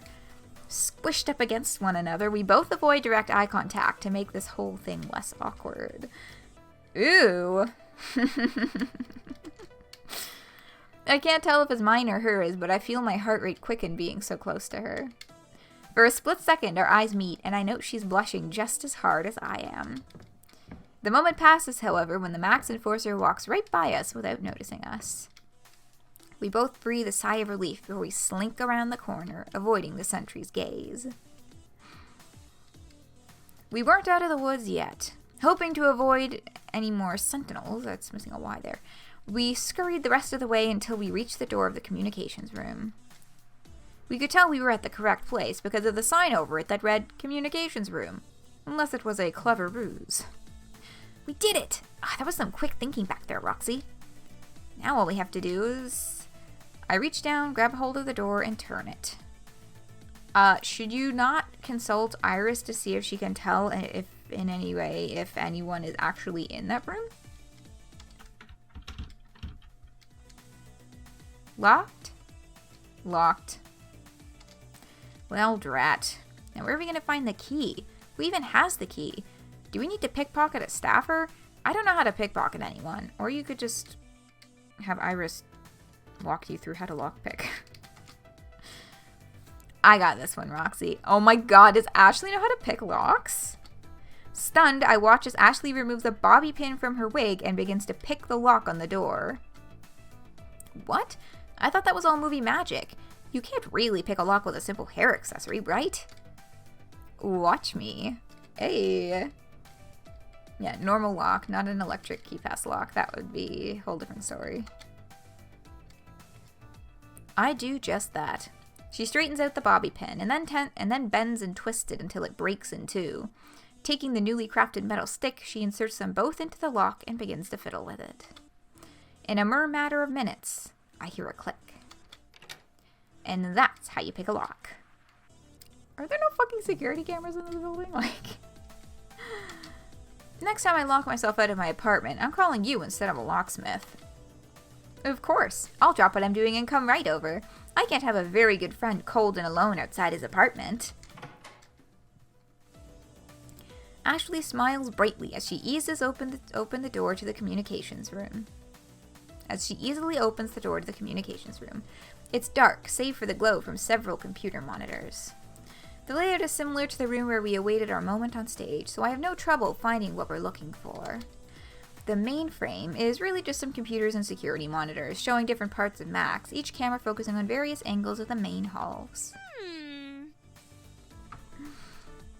Now what do we have here? Ashley turns around one of the swivel chairs and sits down in it in front of the computer desk. You know what I just realized? They said all that stuff about, oh yes, and Iris could help do the job successfully. If Iris, okay. Iris could have done this by herself without them going into the fucking back room. Especially if Ashley sent Iris all the stuff already. Like, if Iris was able to run around through all these scalpers' social media and dig up dirt on them to blackmail them, she could pop a few image files into a fucking slideshow. Like, but stealth mission. Yeah, I know. Kind of, you know, plot armor. We gotta have our stealth mission with Ashley, and it is very fun.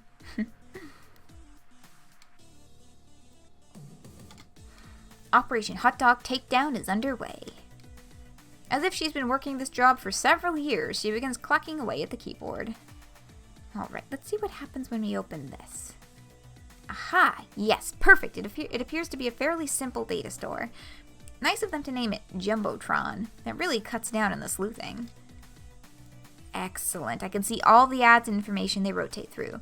This shouldn't be a problem. Okay, now I need Iris. Iris online. Here I am. We'll plug in Iris into the main computer. Hand me your phone. This won't hurt Iris, right? Or nuke my phone? I'm on my second phone by this point.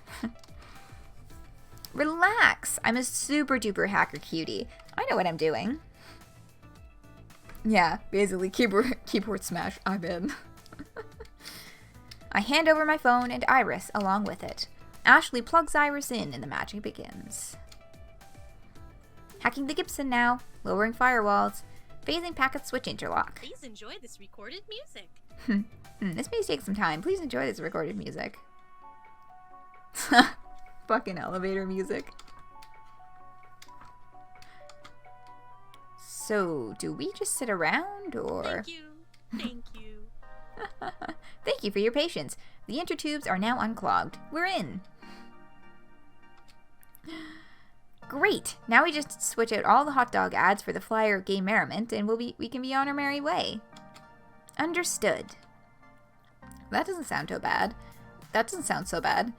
This is actually, dare I say it, somewhat fun? Huh. That's odd. Fun just stopped. I don't like odd. What's odd? What?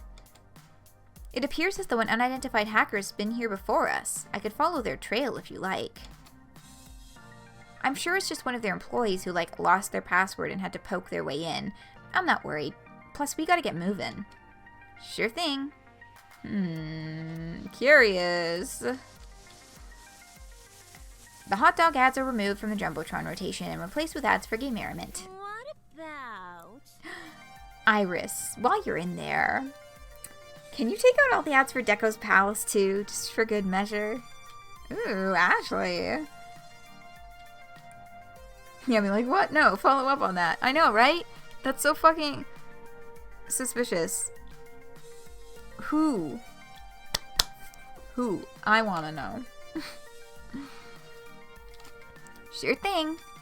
Ashley revolves in the chair and turns back to face me. See, that was... and... someone's gonna...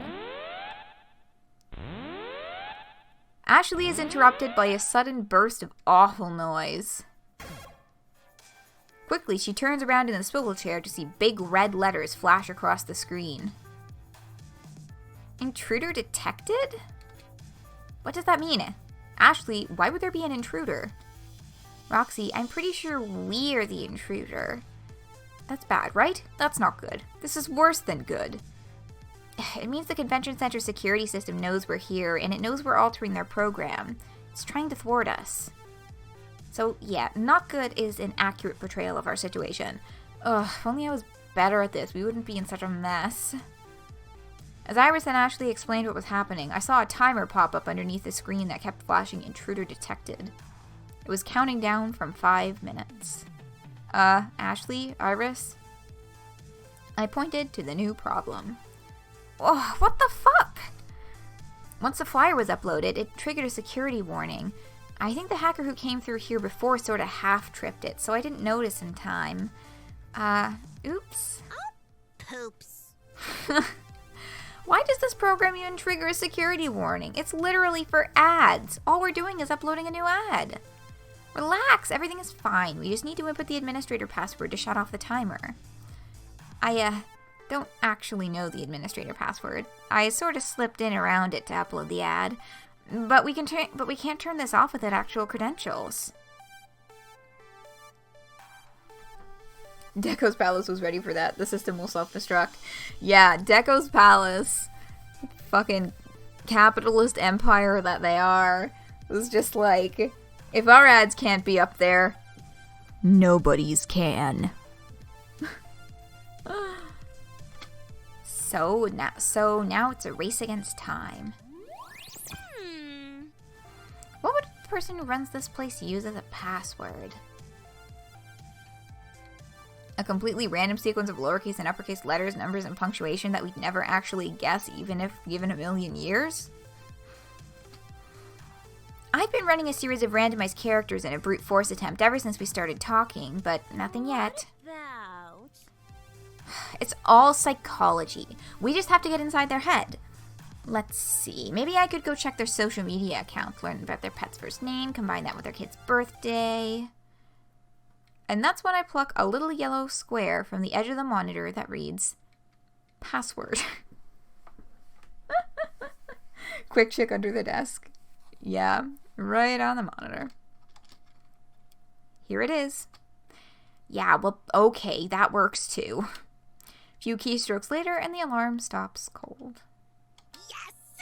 Oh, looky, it's all fuzzy and stuff, but I can see our flyer up on the monitors. We did it! Yeah, we did. Yeah, we did it. Wait, we did it. Our funplex is all over those screens. Don't know who's responsible, and we'll all get the death penalty. Yeah, that's the other thing. You're putting your own advertisement up, you're gonna be the number one suspect. How did I not see this obvious hole in my logic before? Relax. 2 words. Plausible deniability. It's the same flyer that's on the Funplex's website already. Anyone could have uploaded it. Without evidence, they can't prove nothing. In fact, they'll find proof someone else was hacking the system earlier today, which means whoever that was, they'll get the blame. But if they found proof from the earlier person, wouldn't they also find proof of you? Iris, hello? Okay, no death penalty. I can relax. Somewhat. Besides, we did it! Well, Iris and Ashley did it mostly. Yeah, they can't prove shit. Admittedly, Iris was the brawn and Ashley was the brain, or maybe it was the other way around. Either way, I'm completely stupefied. So when is Ashley a tech whiz? Yeah, that is not a well-known... I don't think this trait has come up before. Okay, I think we better get out of here just in case. All those in favor of evacuation? Yeah, because I'd imagine that if someone tripped their fucking security system, at least one person would receive some kind of notification from that happening. Aye.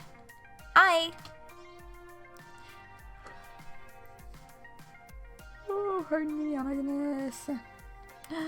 We quickly abandoned ship, retreating back through the maze of tunnels to one of the main halls of Max, vanishing into the crowd.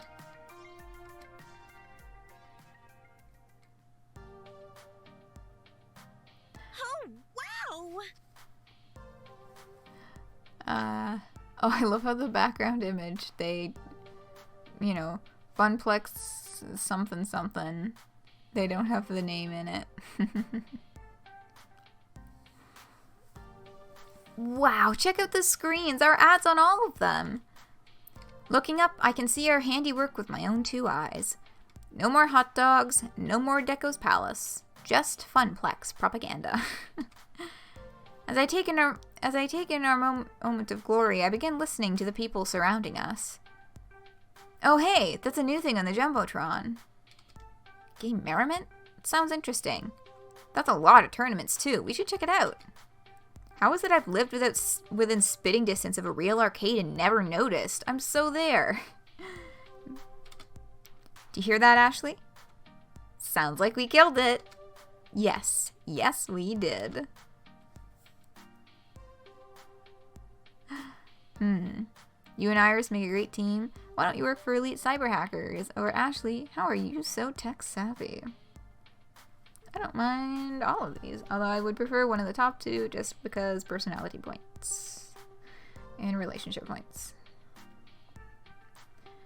But yeah, mission success indeed. Middle? Alright, middle it is. Why don't you work for Elite Cyber Hackers?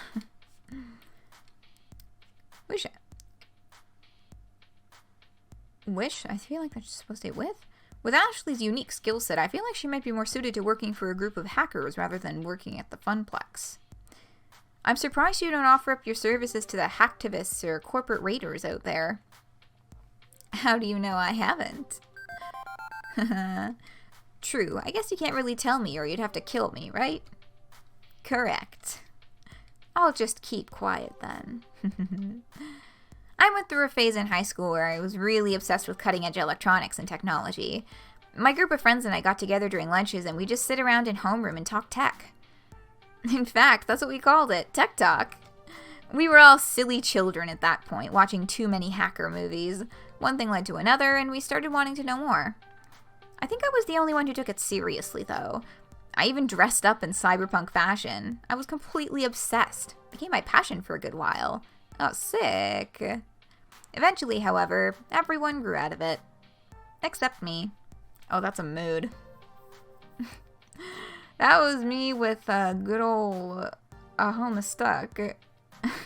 I'm still here, and 9 years, and I never once took, like, a break from fandom or anything like that. But all my friends from high school who were super into it,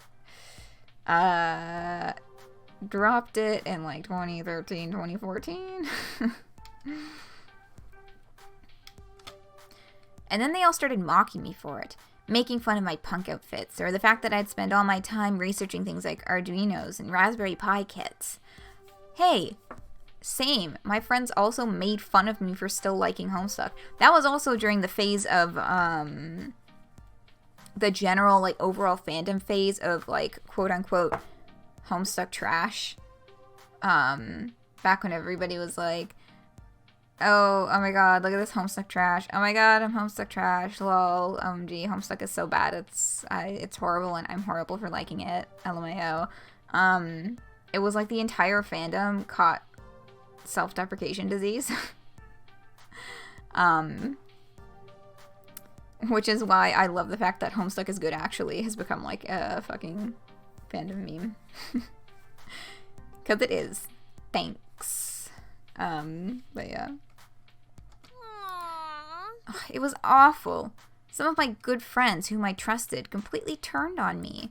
Oh, Ashley. I began questioning myself and who I was and who I really wanted to be.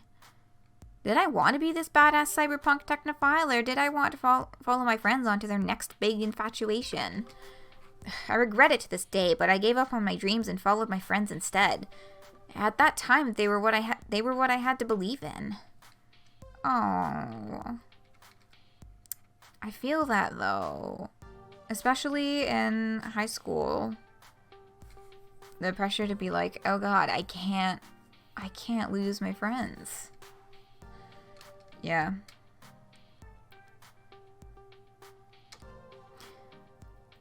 Only now am I getting back into tech due to the always changing culture of cosplay. People use LEDs and robotics to make their weapons more badass or to have animated wings. I always figured cosplay was, you know, sewing and arts and crafts. It is, but it's cross-discipline. Roxy, you haven't seen some of the more intensely complicated costumes I've made. I want to see. But yeah, cosplayers are fucking bomb as hell. It's like sewing, it can, you know, you can get into electronics, prosthetics, makeup, like makeup and prosthetics, hair, like wigs and shit, fucking all kinds of shit. Which reminds me of a certain someone going on about how arcade games involve electrical engineering, programming, graphic design, and even carpentry. Why don't you talk shop more with Naomi then? Huh? She's a techie. You're a techie. It seems like there should be plenty of overlap, but I've never seen you two talking electronics. I figured there wasn't really any overlap. The kind of tech that enhances cosplay was invented after the 1990s. Not her thing. I would like more friends to bounce some tech ideas off of. Who knows? Maybe we can both teach each other something new. Amazing! You know, I'm proud of myself. I took all that old knowledge and made it come through for us today. Think of what we accomplished. You should be proud. You worked hard. As for me, I barely help, but my palms are sweaty, knees weak, arms are heavy, mom spaghetti. Oh, God. Well, you can relax now. It's all over. You done good. Wait, is that a blank message or just like a white emoji? But you know, now that we removed all those hot dog ads, I sort of really want one. Really? Yes! Yeah, really, I'm starving. And honestly, just about anything sounds delicious. My tummy might regret it later tonight, but right now I could eat a whole bucket of ridiculously overpriced corn dogs. It's a bag of memes. Oh, I see. Now it loaded. It wasn't loading properly on my phone. Don't do it. Don't do it, Ashley. My mouth started to water just thinking about ingesting food. I couldn't agree more. And if we suffer the effects of eating convention food, at least we suffer together. See, that's the spirit. I think there's actually a food court just over yonder. Ashley and I only had to walk about 500 feet to find the nearest vendor actually selling the infamous Franks. We are both so hungry that we each order 3. After dressing them up with all the fixins, we bring our pack of dogs to the nearest table and settle in for a feast. Right as I'm about to take my first bite, I can't help but notice Ashley hasn't stopped giggling ever since we sat down. Ashley, you okay over there? Yes, no, maybe. I just can't say it, can I? What is it? It's too good, but no, I can't. What? Just say it. It's a real sausage fest in here. Oh, Ashley. Ashley throws her head back and cackles wildly. I merely roll my eyes and groan. That bad, huh? Extremely. I let a smile curl my lips. Even if it was a really exceptionally terrible joke. I can't help but be fond of Ashley's humor. In fact, I'm really fond of Ashley. She can always say something that'll cheer me up or inspire me to try something new. And she's just so genuine and fun to be around. The more I keep thinking about her, the more I can feel my face flush. Why are you looking at me like that? Did I get catsup? Did I get catsup on my forehead somehow? Why does this always happen to me? Oh, I'm the messiest eater. No, it's not that. Then what is it, Roxy? I can't help but feel shy. Should I tell Ashley about my feelings?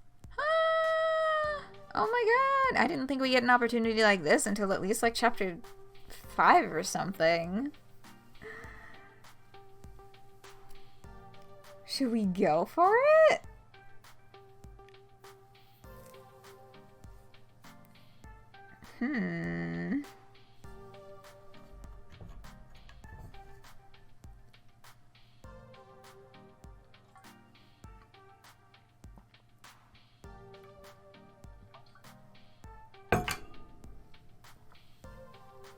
I mean,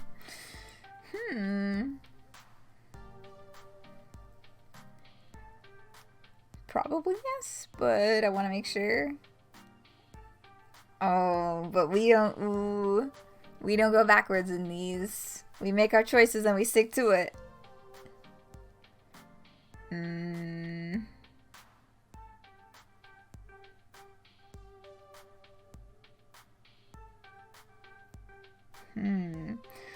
I think let's fuck it. Fuck it. Might be crushing on you, Ashley. Ashley, I've really enjoyed spending all this time with you lately. We've had such a fun time together when we get up to hijinks like these, and well... Oh? Oh my! Oh! I have a great time with you too, Roxy. And, well, I'd like to spend more time doing just that.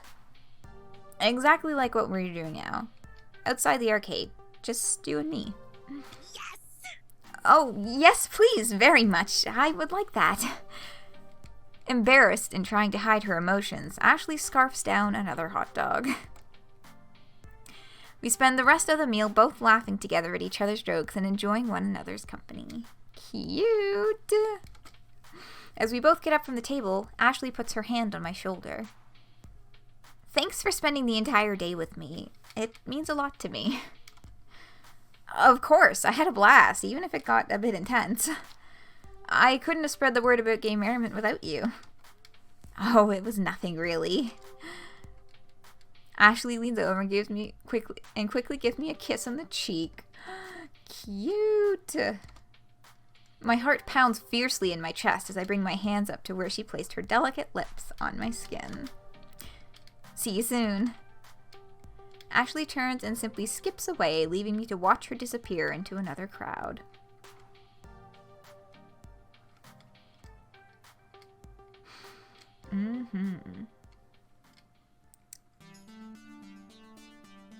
It's 1 a.m., but you know what? I feel like we're so close to the end of this chapter.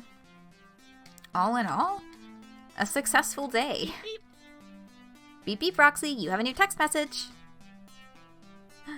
Hello, Teo. It was a tough sell without you there, but fortunately, Michelle and I go way back. Magical Moon Cuties will debut at Gaymerriment. Hey. Huh. Glad he was able to pull it off without me. You should see the size of Teo's social web. I've tried mapping it, and wow, it just keeps going and going. Yours, in contrast, is, petite. Adorably so.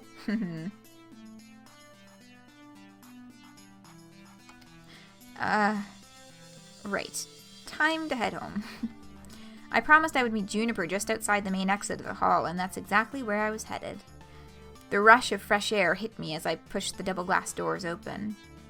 It was nice, refreshing, and had a much better smell than the one I had been around all day. Yeah, damn. They really didn't leave the convention center. He really didn't leave the convention center for the entire day. That's harsh. Fresh air is very fucking important at conventions.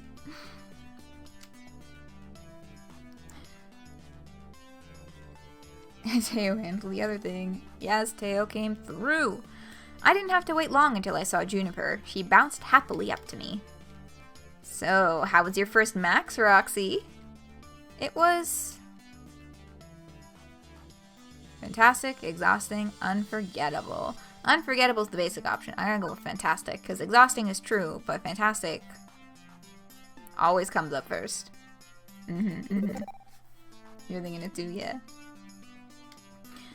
The amount of support I got from my friends today was amazing. I know I can always count on them, and I feel like we bonded closer as friends. I can't wait to go back next year. Ugh. Yeah, that's the feeling. You finish a convention, and you got the post-con blues, readjusting to normal life. You know, it's only one weekend, but goddamn. Makes getting back to the regular routines feel like a little bit of a bummer.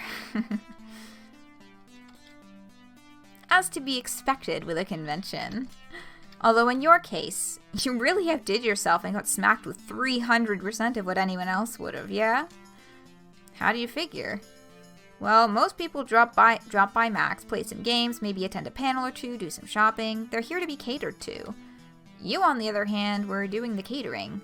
And like any good caterer, that meant spinning plates and doing 12 different things at once. You found interesting ways to push Gaymerriment and promote the Funplex as a whole. You worked your butt off to do it, so rather than attending Max, you were Max. Sure feels that way. I'm totally drained. Ugh, I kinda envy you, you know? It sounds like you had some great adventures today. Other than designing that flyer. I didn't do that much beyond playing a few games and buying cute t-shirts and stuff. But let me tell you, they really are super cute t-shirts. I'm glad I could support you, though. Even if it was just, you know, by doodling up a flyer. It's hardly a doodle. You did great work designing it. Or, trust me, you're better off not being a caterer. It was rough. I want to tell her she did a great job, because she did do a great job.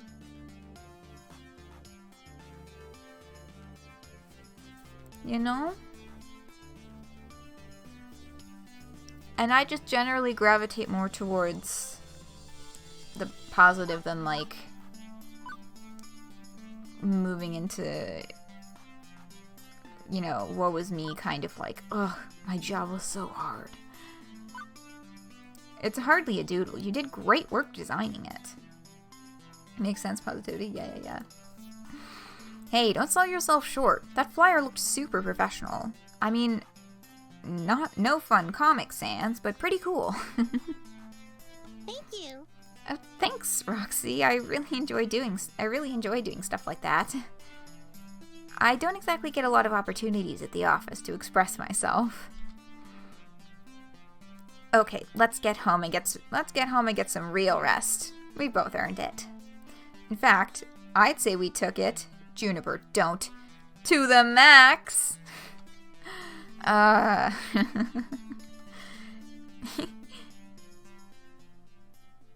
And away they go. After that moment, the rest of the evening was a blur. I knew that Juniper and I took the train back home, heated up some pizza bagels, and I safely made it into my comfy bed. I think I was still in shock. At the beginning of this day, I thought that no one was going to know about Gaymerriment. We'd been stuck as a relatively unknown mom-and-pop We'd be stuck as a relatively unknown mom-and-pop arcade. Now, it seems like the whole world knows. Which is great, but also pretty nerve-wracking. I sighed heavily, letting all my mixed emotions flow over me. There's no turning back now. What I set in motion will stay in motion. It can only get bigger and better from here. At least, that's what I'm going to keep telling myself as I drift to sleep. I'm proud of what I accomplished today, and I can't wait to tell everyone at the Funplex all about... can't wait to tell everyone at the Funplex about all I've done. I hope they're proud of me, too. And before I know it, Gaymerriment will be upon us.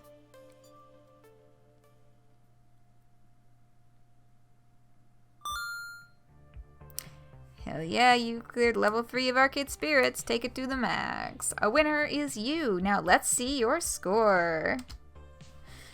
Looks like you and Ashley are having some good times. Yep. Leagues ahead of everyone else.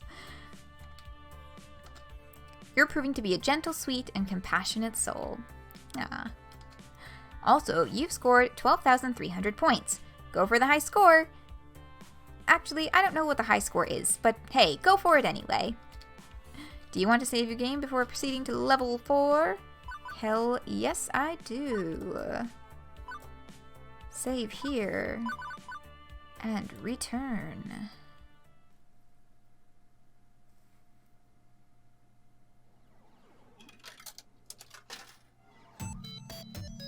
Arcade Spirits. Get my stuff in Ghana and Schumann. Level 4, player versus player.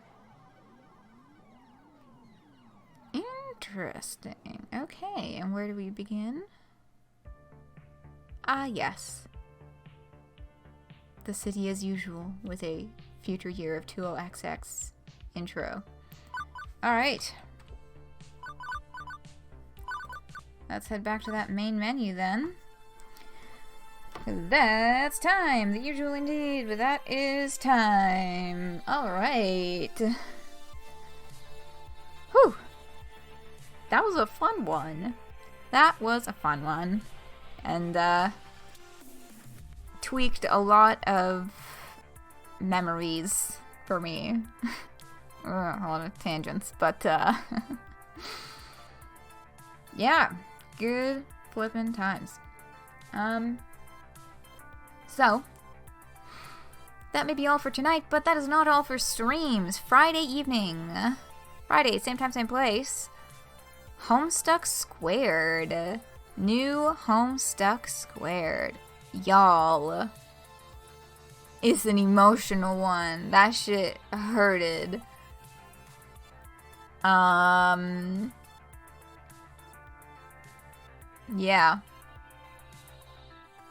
New Homestuck Fear. Yeah, so coming back for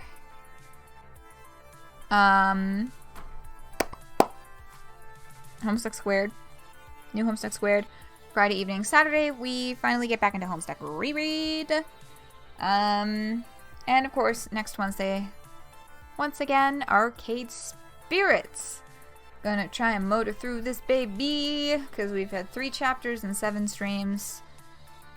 So that means at least 14 for 6 chapters, and there's 8 chapters. We're looking at like a lot of weeks actually to finish this game. It's longer than I expected it to be, but maybe if I can learn to read instead of tangenting at everything. But also, like, you know, tangents, the tangents are, you know, it's flavor, right? Like, that's, I don't know, they're not bad. Tangents are fun too. Yeah, I just gotta, you know, keep them to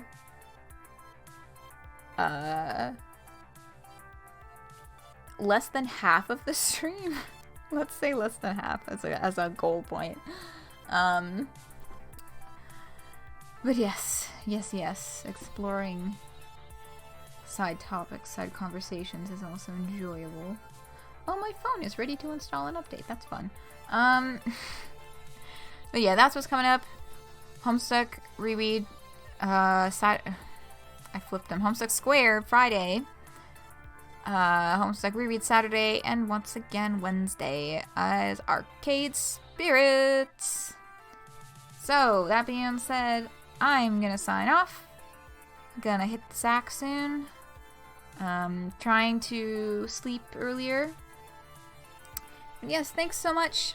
Corencio, you take care as well. See you on Friday, indeed. Yes, have a... Oh, and to the all of you, have a lovely rest of your day, whatever you may be getting up to. Fingers crossed I'll be seeing you right back here for Homestucky Things or more Arcade Spirits. And good night.